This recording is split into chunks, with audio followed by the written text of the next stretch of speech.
Welcome to the SDA Housing Podcast, brought to you by NDIS Property Australia.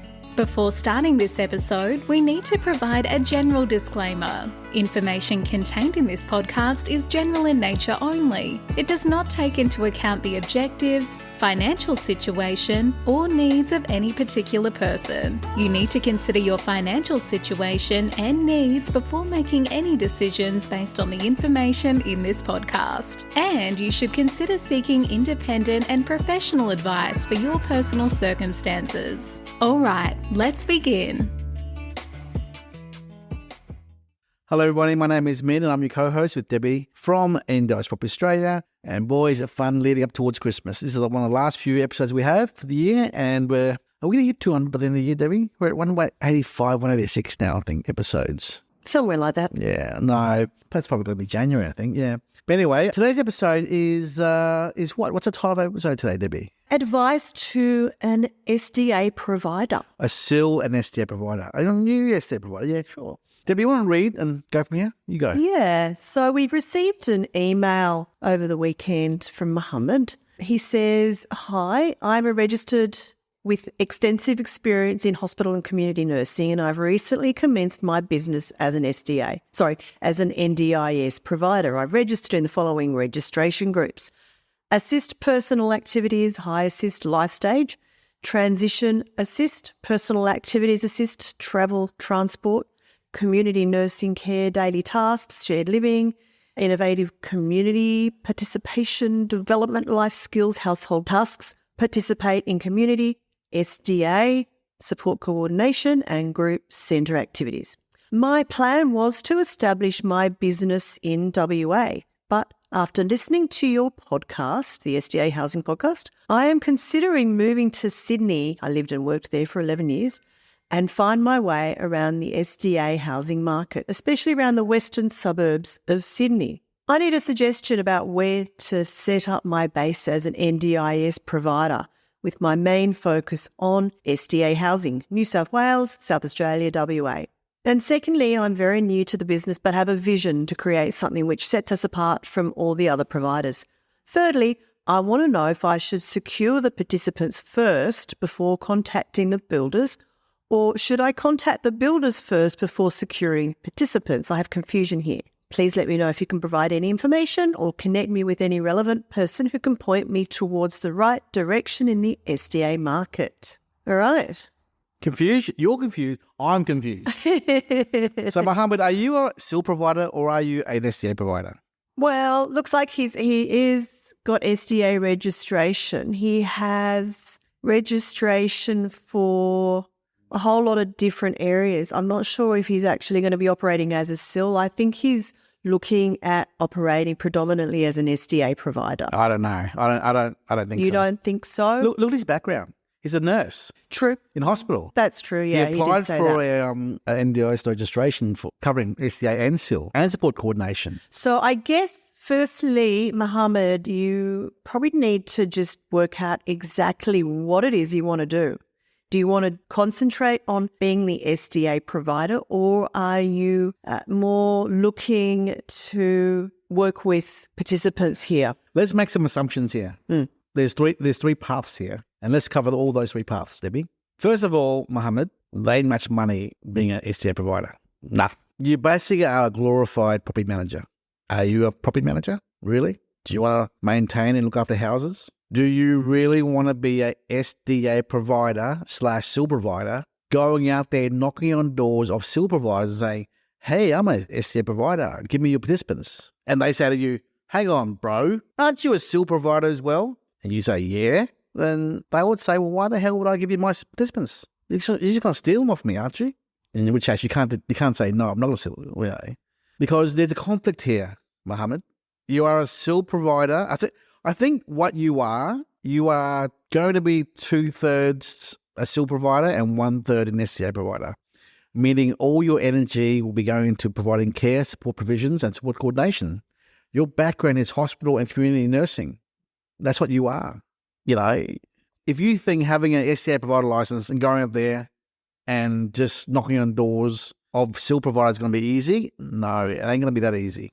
We know a lot of SDA providers who are just one-man bands or full-time SDAs, and they struggle. They actually really struggle to be an SDA provider. So I guess the question here, Mohammed, is do you really want to be an SDA provider? If you're looking at developing SDA and you want advice and assistance on how to do it, securing the participants before contacting builders or the other way around. Debbie, first of all, no one can teach you. No, it doesn't really work that way. like we can't give you advice on how to do this, and no one out there is going to help you at all. You are on your own, buddy. I'm sorry to say this, but you got to learn how to be an SDA provider yourself. Right? That's the first bad news for you. Secondly, the Sydney market is hard to crack. Debbie, you've done a recent podcast on SDA Unlocked about Sydney. Like, there's not much stock, is there, in Sydney, Debbie? No, there's very little new build because it's just not been up until recently at all financially viable to do so.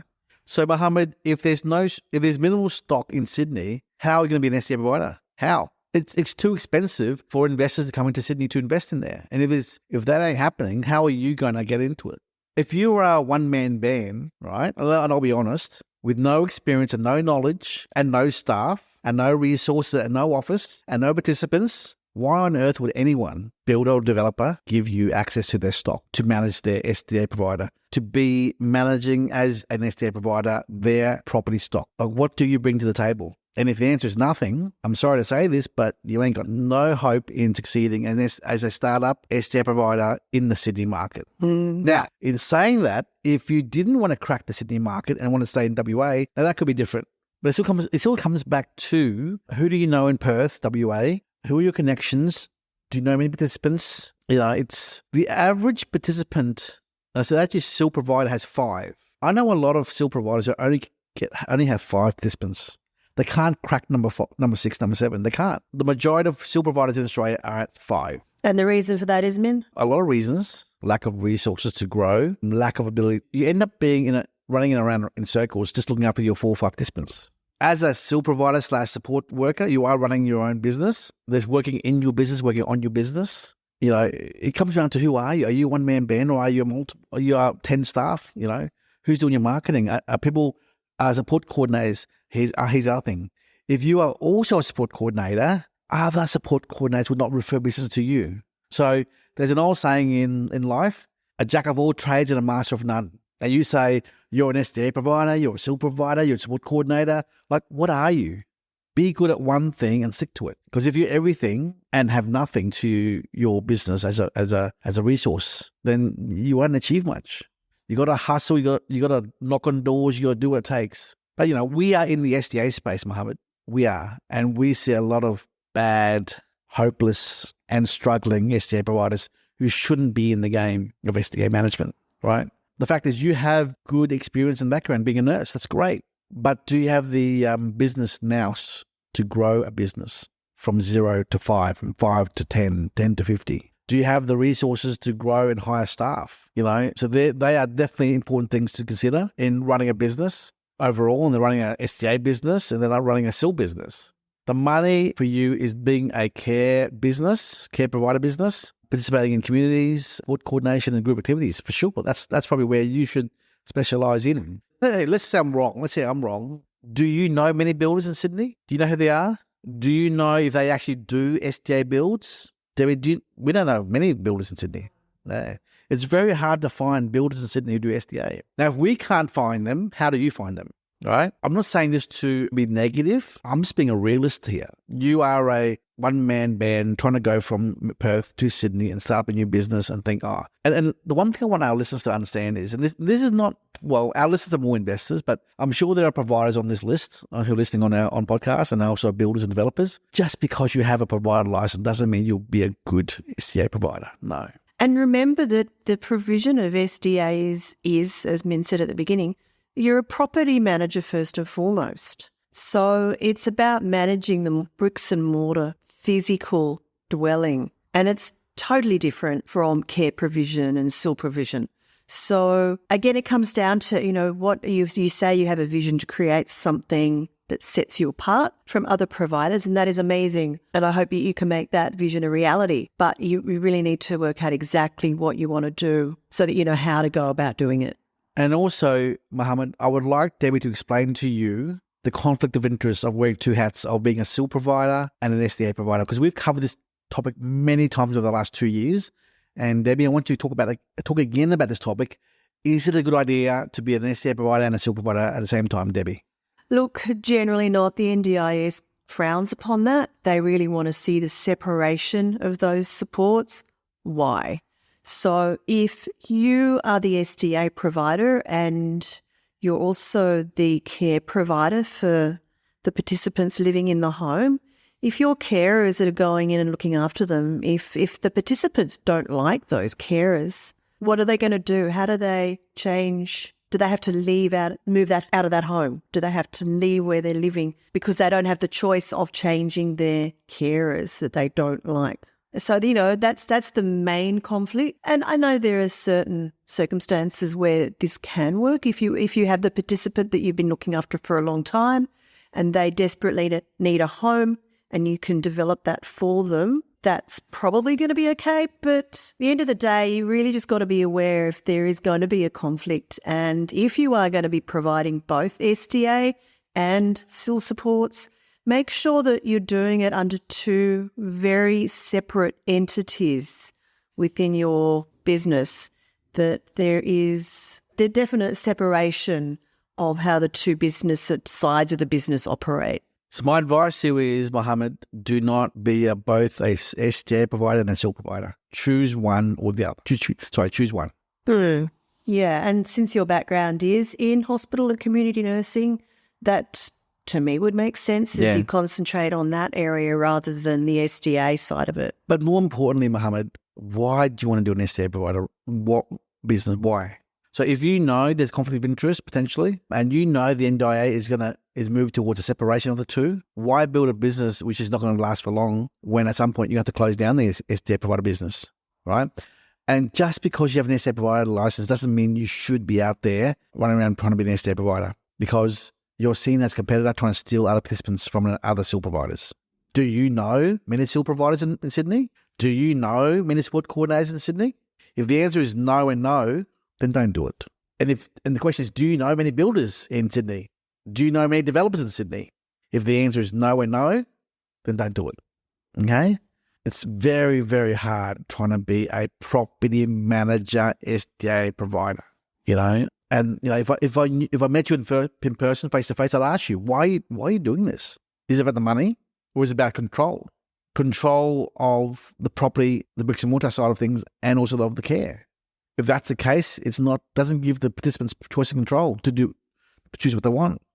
What if one day your participants in your house that you are a SDA provider of, they say, we don't want your care anymore. We want to choose our own care provider.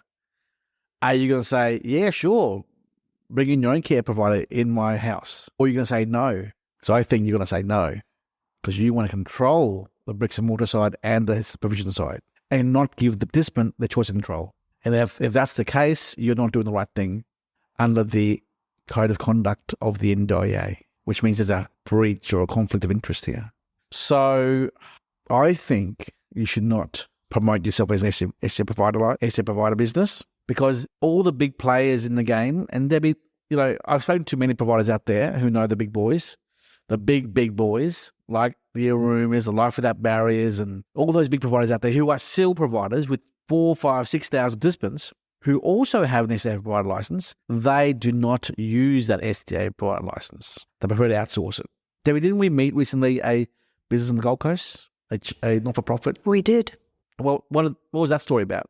We went to their office at Robina. Yeah, they have a bunch of participants, I think about 45, scattered around South Australia. 45 of many, there's many more. But 200 or so, yeah. Specifically, there was 45 participants in SDAs or SIL homes in South Australia and New South Wales and Queensland that need to move out of their current properties. So they've contacted us to assist them in maybe getting new SDAs developed for these. But they are SDA provider licensed, but they don't do the SDA provision. They They want to have someone else come in with the properties and they just look after the care.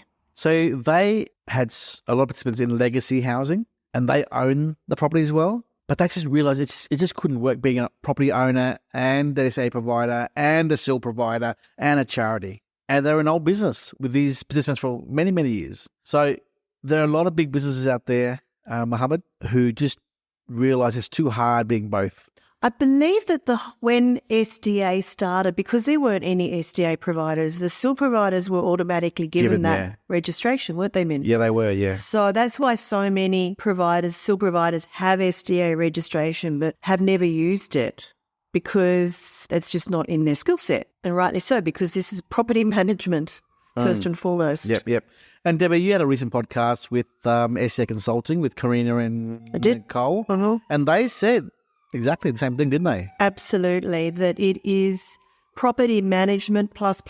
So you really need to have that experience, that knowledge, that skill set to look after SDA properties. Now, Mohammed, if you move back to Sydney to manage these so many participants out there, you won't have time to run around being a property manager, doing inspections, doing trust account payments, if there is that at all, handling the Proda portal account of claiming funds, It's a lot of work, and it is not as financially rewarding as everyone thinks it is. My advice is to stick to one thing. Don't be both, and good luck, I guess, no matter what you choose. That's all I have to say, Debbie. Yeah, I totally agree with that. Just stick with what you're good at doing, and don't try to do too many things. Don't try to be everything. Be good at something and stay doing that. Your last line in your email here, Mohammed, it says, please let me know if you can provide any information or connect me with any relevant person who can point me towards the right direction in the SDA market. Who can I refer you to, Mohammed, to point you in the right direction? To what? To me builders? To give you advice? Because whoever we refer you to, they're going to say exactly what we just said today. Do not be an SDA provider unless your heart is in it, okay? And you know what you're doing. Yeah, there's no one to refer to. Really, I mean, refer you to a SIL provider who is also an SDA provider to tell you whether that's a good thing to do or not? Or yeah, I guess, I'm still from your email, Mohammed, not 100% sure exactly what you're trying to get out of being an SDA provider and potentially looking at building in Sydney. We'd be very happy to talk to you more if you want to clarify sort of what your objective and your vision is. The biggest, and this is my final word of advice here to Mohammed, the biggest challenge of being an SDA provider is dealing with investors. Yeah. Do you agree? Absolutely. And we have friends in, SDA provider businesses, and they say they are sick and tired of talking to these investors who ask, what's my return going to be? Can you give me a guarantee? How many participants have you got in this area waiting for a home? And Mohammed, I know your answer is going to be, I have 0 participants. I can't give you any guarantees. And I don't know what the income's going to be. Because it takes 12 months to 24 months to build an SDA. So what are you going to do for the next 2 years waiting for these properties to be built? Earn no money being an SDA provider? You're going to work as a SIL provider, providing care, support. You're trying to get networking a business out there. And as a result, you're going to be a very poorly run SDA provider business. Now, I could be wrong here, and you have $500,000 in the bank, and you're going to hire 10 staff tomorrow and do everything for you in Sydney. But you still got to wait for things to be built and prove to others why they should give you the built houses or apartments to you be the SDA provider. And if you have no experience and no resources, they're not going to work with you, Mohammed. Unless you're a good networker and you're a good marketer and you have the resources, don't go there. In fact, would we be ourselves, Debbie? Do we want to be an SDA provider ourselves? Why not? Where do I start? For those same reasons, I guess. Be good at one thing and not everything. You can't be a master of everything. Don't be a jack of all trades. Don't do that. Yeah. Anyway, I hope our listeners got a different feel for our viewpoint about this kind of advice for a provider. And this is probably our first time we've actually done a bit of advice to a provider. And, there's only so much we can talk about with investing and all that kind of stuff and data and research. But this gives us a bit of a different exposure to other provider businesses out there who are also thinking about being a provider in the SDA side of things. We've done enough. We had a podcast about 7 months ago with Dan Ackfield from Everhomes, and it was about the separation of services, of duties. So Mohammed, please refer to that podcast with Everhomes that we did about 6 months ago, and go from there. Anyway, that's all we have to say for this awesome topic, Debbie. Yep, absolutely. And look, we're always learning and we're always talking to different providers with different takes on things. So, yeah, Mohammed, any clarification you want, any questions, please let us know. But I hope that you got a little bit out of this episode and a bit more understanding of really what goes on in the background when it comes to provision of different types of supports to NDIS participants in the SDA space. Cool. Thank you very much, Debbie. Bye-bye. Okay, bye. We hope you enjoyed this episode. Please make sure you are subscribed and following us so you can keep in the loop with all of our upcoming episodes. We would really appreciate it if you could leave us a 5-star rating, a written review, and to share this podcast with those that could benefit. Until next time, catch you on the next episode.